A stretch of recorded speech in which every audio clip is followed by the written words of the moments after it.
the majority of men and women in blue in this service who were responsible for, together with myself, in compiling this document.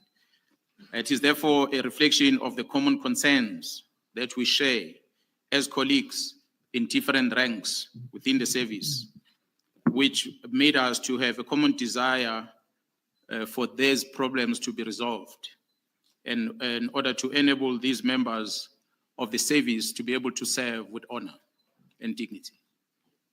You make what I consider to be an important point at paragraph 11 that I think you should share with the Commission, which would seem to speak to a risk in the absence of positive action. What is that risk? What is the fear and what is the risk? Commissioner, on this paragraph level, it has been my aim that I want to demonstrate that the criminal justice system has been subject to a continuous threat, as well as sabotage, which has been with us over an extended period, to a point where we believe it is at real risk of a total collapse if nothing is done. Therefore, an urgent and effective interventions are required in order to avert this outcome. And I believe this commission will stand to play a very important role in order to help us to prevent this total collapse of the justice system in our country. Your statement in that part concludes with a personal message. Would you like to deliver it at paragraph 12? Yes, that's correct, Commissioner. As we had appeared before the South Africans on the 6th of July, I must first thank the media in South Africa for affording us an opportunity to be able to share our challenges with the public, which then that the public are experiencing out there in terms of the experience they have as they interact with the justice system, but it is mainly to address those that we were speaking about on the 6th of July. Thank you. I would like to draw attention then to paragraphs 13 and 14, which set out the scope of your statement and the testimony you are about to give. Can you briefly speak to that scope of your evidence? Commissioner, the main address that we put on this statement will focus in the main on what has been much talked about, which is the KwaZulu-Natal political killings task team. We will want to address that first. And secondly, we will want to address the criminality, the political interference, as well as the corruption within the criminal justice system. It shall become evident that significant overlaps and intersection between the two broad topics, and a distinction between the two may not always be possible to draw. I will, however, address the issue of KwaZulu-Natal political killings task team first, and separately before I delve into matters of the political interference, the corruption and criminality that we experience within our criminal justice system. In the context then of the focus of your statement, the next chapter you deal with substructural overview and organogram.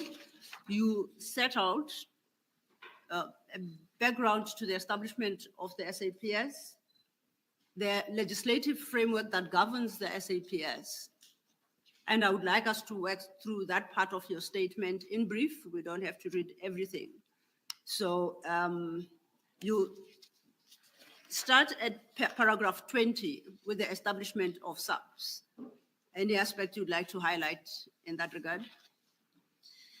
Yeah, well, Commissioner, in the main, as the general public will know, that Section 199 of the Constitution establishes all the security agencies that we have in the country, which include the South African Police Service, the Defense Force, as well as the intelligence.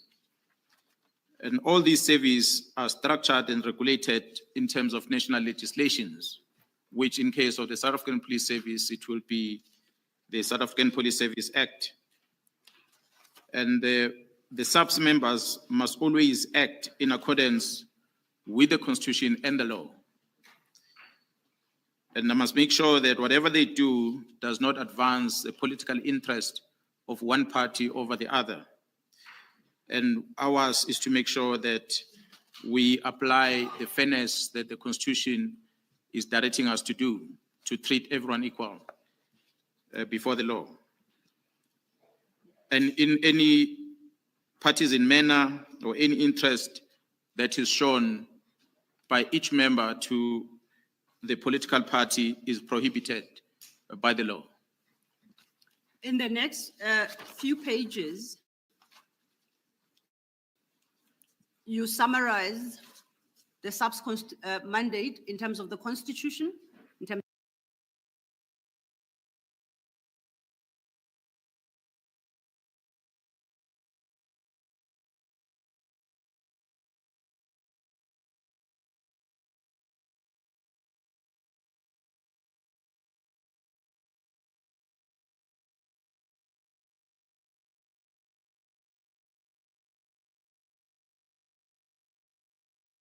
role players as determined by Section 206 are concerned: the Minister, the National Commissioner, and the Provincial Commissioner.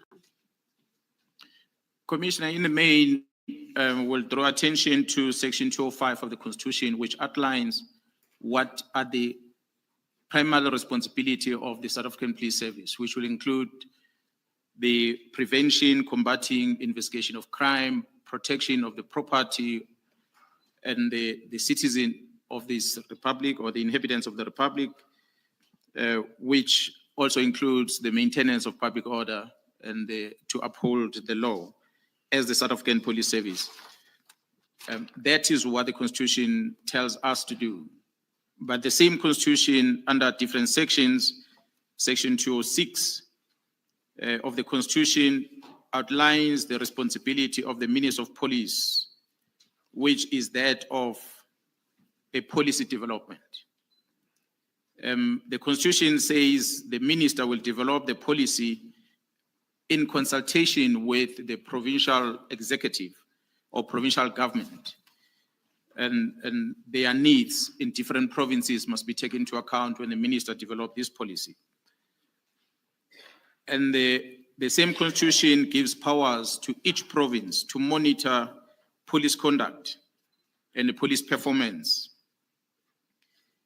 And that is done through the executive, as each province has an assigned individual which is responsible for overseeing the work that the police. In the same Constitution, Commissioner, other than 206, the executive authorities at national level as well as provincial in terms of the minister and MPs in some provinces, those that do not have MECs. But under Section 207, it speaks about a man or a woman to be the National Commissioner of the South African Police Service, appointed by the President of the Republic. And this individual gives responsibility, exercise control, and a South African Police Service.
in order to be able to effectively perform or discharge the duties that outline in the Constitution.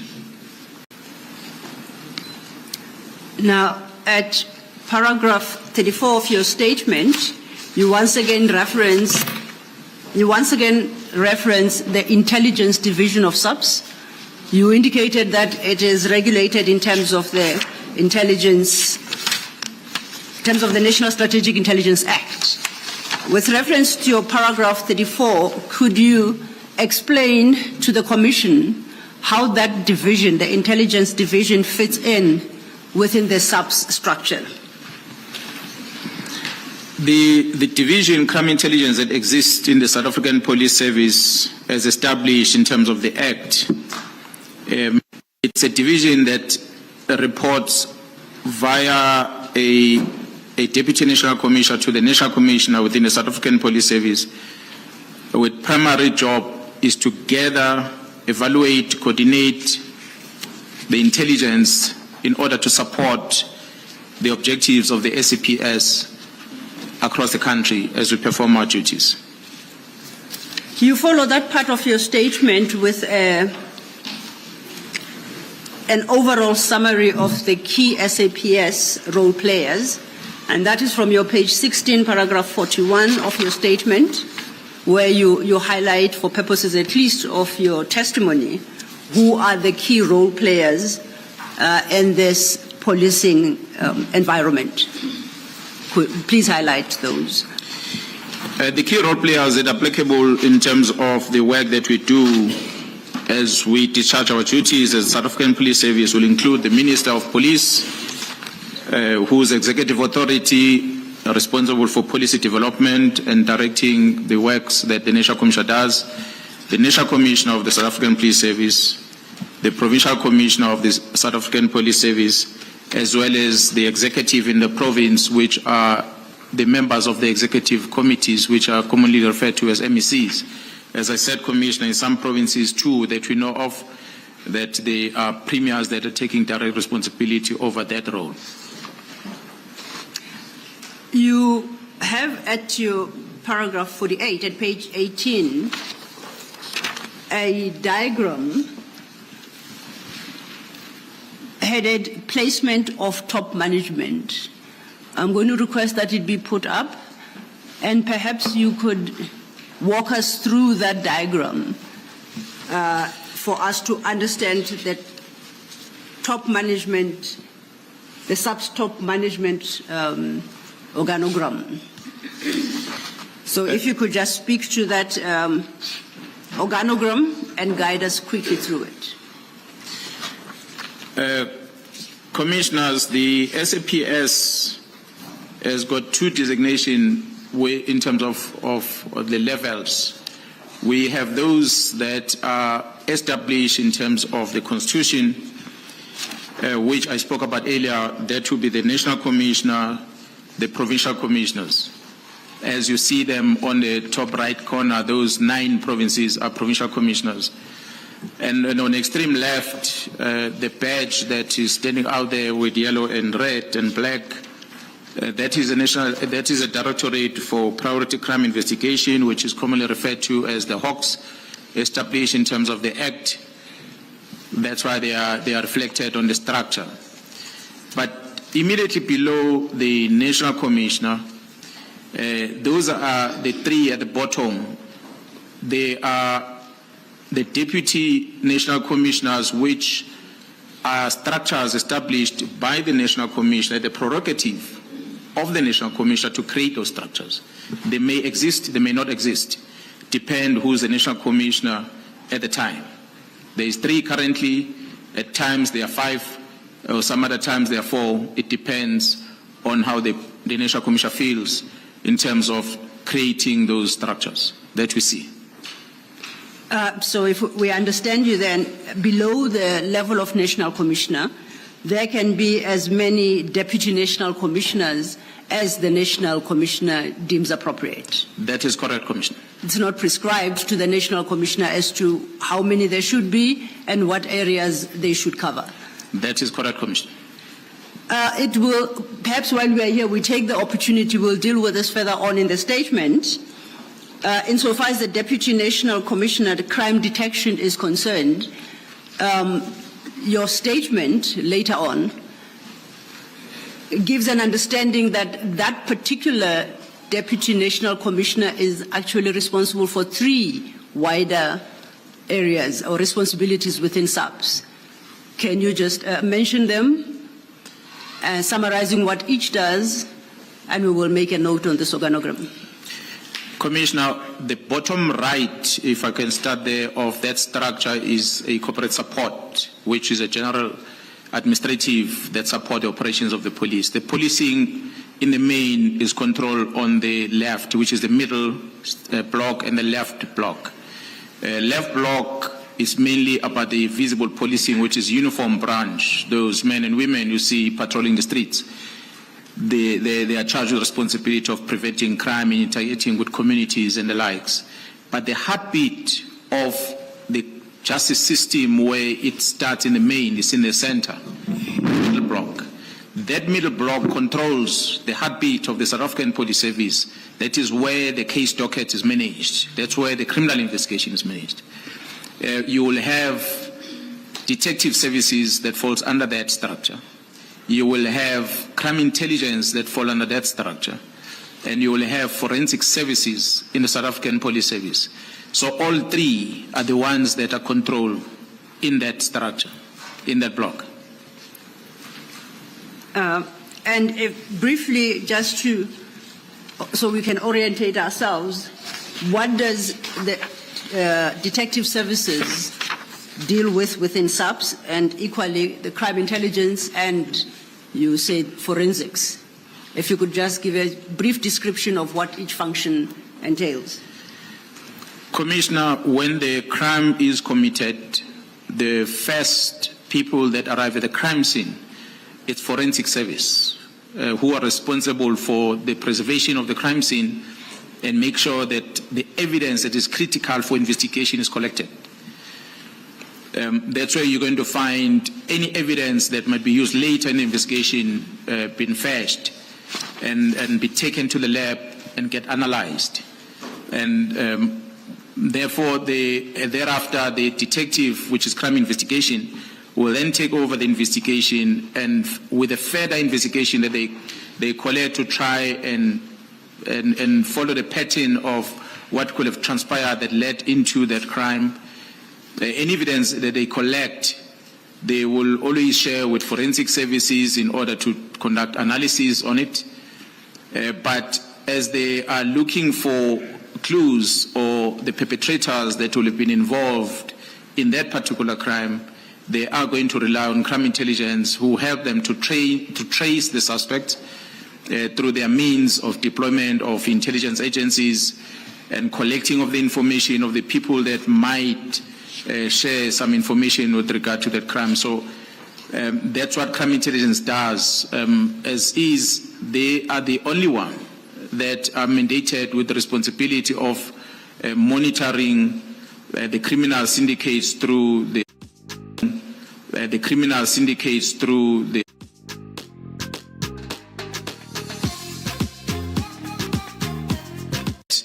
at times the public is not aware of, that we might discuss later.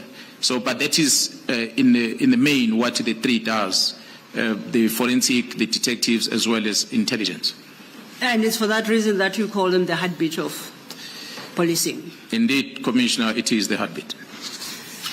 If I may call for the next one to be put up, and I do, General, perhaps accept that this slide you put up for the benefit of some of us who are not as illiterate around the structure and the ranks of the police service. So if you could just quickly highlight what is important for us to understand from that slide, would appreciate it. Commissioner, in the South African Police Service, we are categorized into 2 category of members in the service, and it is those that we refer to them as non-commissioned officers. And then we have those that refer to them as commissioned officers. For the general public to understand, commissioners also to know, is that non-commissioned officers, when you see them in uniform, they would be wearing ranks that are hanging over their shoulders, not on top of their shoulders, but hanging on the side of their shoulders. They're non-commissioned officers. And that is basically the entry level into the South African Police Service, which is a first rank of a constable. That's where you enter in the service. And as you become a commissioned officer, you then put on your ranks on your shoulders, above your shoulders, those stars that we see worn by police officers. And they are in different levels, with the highest being the national commissioner. So the entry level is a constable and the highest level is the national commissioner. I'm talking about the national commissioner as the title that is carried in the constitution. However, the regulation that was amended, it then introduced the general's titles. And so therefore we call the national commissioner a general. But it remains a national commission in terms of the constitution. So it's a constitution versus the police regulation in this regard. They are both applicable to us, Commissioner. And on the extreme right, you list what you say is a form of address. That's the acceptable form of addressing each rank of the police force, of the police service, as set out in that diagram. Yeah, that's correct. What you see written on this structure, unfortunately, as I said, commissioners, they're right on top. It's actually the national commissioner, which the rank given is the general, and the form of address, it's a general. And the picture you see on the screen, it just outlines the different ranks that we have and how we address them. So all those that we refer to as generals, lieutenant generals, major generals, and a general, when we address them, we call them generals. We don't use the first weight that precedes the general. And then, of course, the similar applies to the colonels. You will not call a lieutenant colonel or a colonel, we just address both of them as colonels. That's a form of address that we apply. And the non-commissioned officers are written on their shoulders as constable, sergeant, and warrant officers. So we address them as such. Thank you. Chair, I'm moving to a next topic. I'm starting a new topic. I see the time is 11:28. Might this be an appropriate time for the tea adjournment? Yes, let us adjourn and come back at